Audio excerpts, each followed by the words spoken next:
Assalamu alaikum wa rahmatullahi wa barakatuh.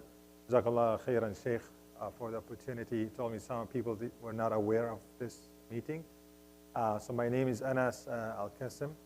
I'm a general trauma surgeon from Hamilton.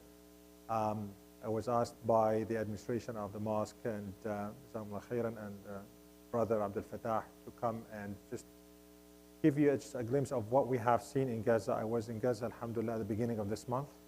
We went with WHO, the first medical mission, alhamdulillah, that we were able to get to Gaza, 6 surgeons, 3 from Canada and 3 from USA.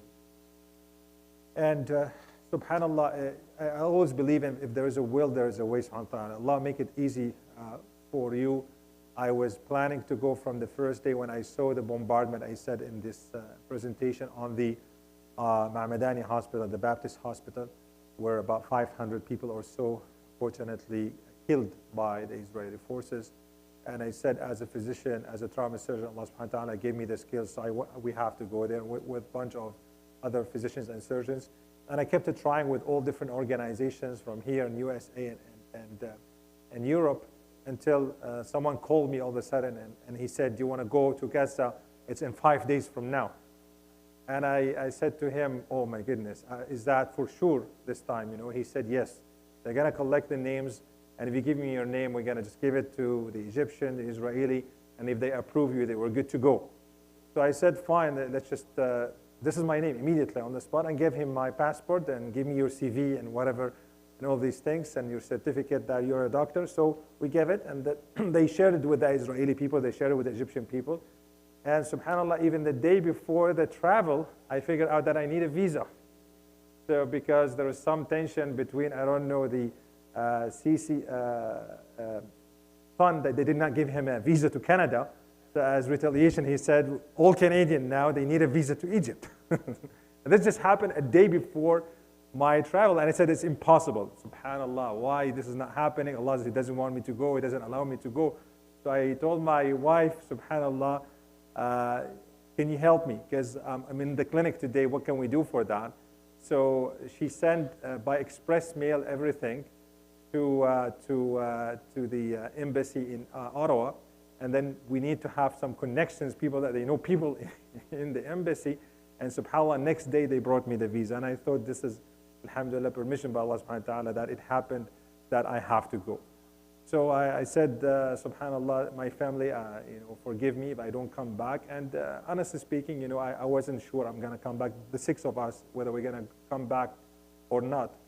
But the reason I went there, not only to do some surgeries for a few days, I mean, it's really, I want to show not only the doctors and the medical society around me, everyone when I come back, that do not be silent.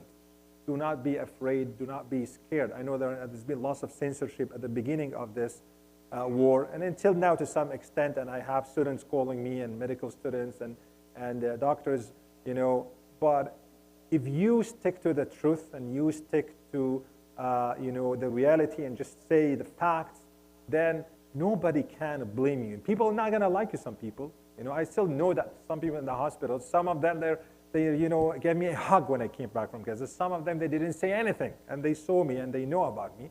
Fine, that's fine. Some of them not going to be happy. But this is, look at the Rasul sallallahu alayhi wa sallam, lahu al-mathal a'la. We are very small if we compare ourselves with him.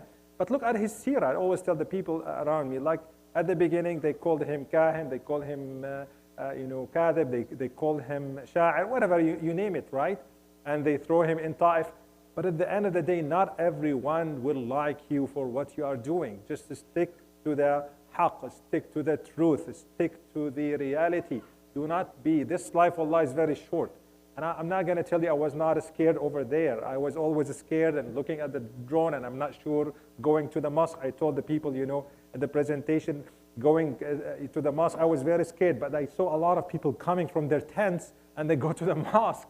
Despite all the airstrikes and bombardment, this encouraged me myself to go to the mosque. And we went to the mosque in Fajr. Wallahi, we did not have any spot to put your foot in, despite the airstrikes. So next day, we learned that we have to go before the azan. This is not Jum'ah, this is Fajr. Wallahi, there is no spot. They pray 2 prayers. I never saw this even in Syria back then, right? We have 2 lines in Syria praying for Fajr. This is what we used to have at that time.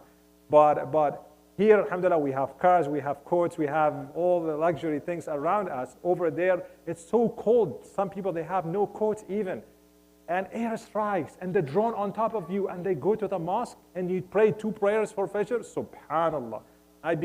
Sometimes I miss Fajr because of my work, subhanallah, in the Jami'.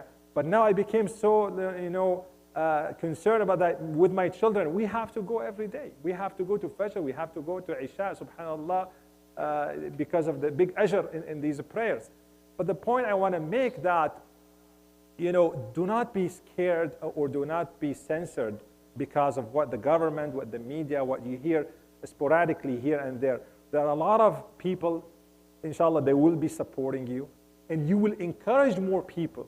You will encourage more people to say the truth and to speak out and to be united if they see you that you are sticking to the truth.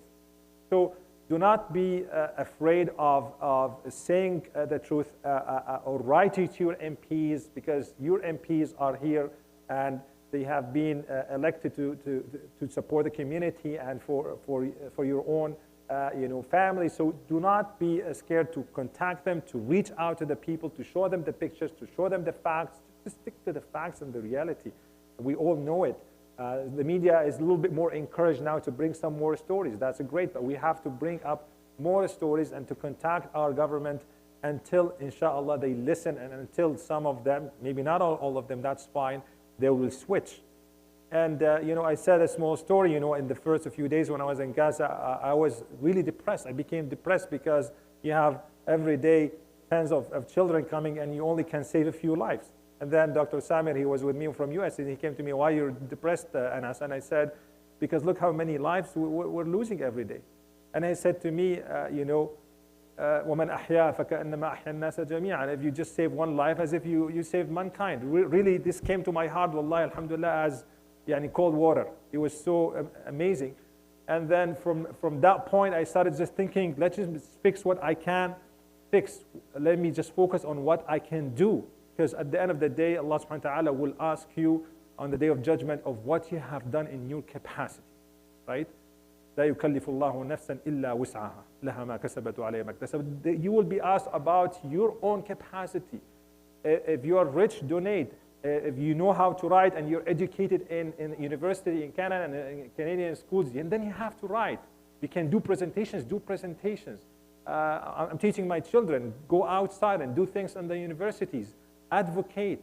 You have some certain skills in supporting the media or marketing. Just go and support that, right? There's lots of avenues that you can help. You don't have only to be a physician to help out. And I'll ask subhanahu wa ta'ala to accept. Most important thing, I always ask myself, ask this dua, subhanAllah, Allah subhanahu wa ta'ala accept from me and accept from everyone, because if there's no acceptance, for these deeds, there is no meaning for them. And may Allah, again, bless you, everyone, for your support. And everyone came to me and showed support to our missions. And, I'm here to, if you have any questions after this, inshallah, to answer you. Jazakumullah khairan, Sheikh, and Sheikh Al-Fattah, and the mosque administration for this opportunity. Assalamu alaikum wa rahmatullah. Jazakallah khairan. We cannot thank you enough. May Allah subhanahu wa ta'ala write that in your record of hasanat and multiply your steps and make that as a way of protecting you and your children. And one thing that you can take out from this, that the doctor just mentioned, focus on the things that you can do and do not, focus on the things that you cannot do. That's not your problem. Allah will never question you about. So each one of us has some ability and skills. Just have the focus and do not belittle what you are doing. You're not only doing things, as a quantity or things, say, what, I'm giving a little. No, do whatever you can. First of all, to satisfy yourself as a Muslim, as your duty, you did something. And leave the result in the hand of Allah subhanahu wa ta'ala. The barakah, the blessing, the victory of Allah subhanahu wa ta'ala will come with that connection to Allah subhanahu wa ta'ala, not with the amount, how much you have done. No, the sincerity, even a little, that will reach. And may Allah subhanahu wa ta'ala accept from all of us. Ameen. Jazakallah khairan.